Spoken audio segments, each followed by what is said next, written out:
Dagdagan ko lang siyang tubig, mainit guys. So, mahirap.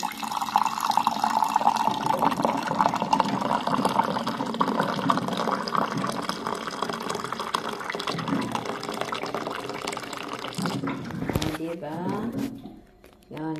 Mainit na tubig ang ilagay natin sa ating munggo with alubati. Yan.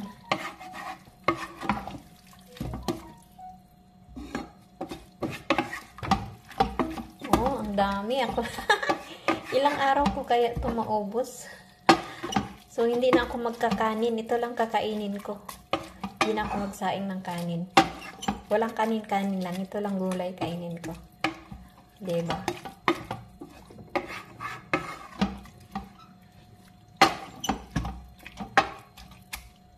So, hintayin na lang natin siyang kumulo. At para makain natin yan. So, that's it. Bye-bye.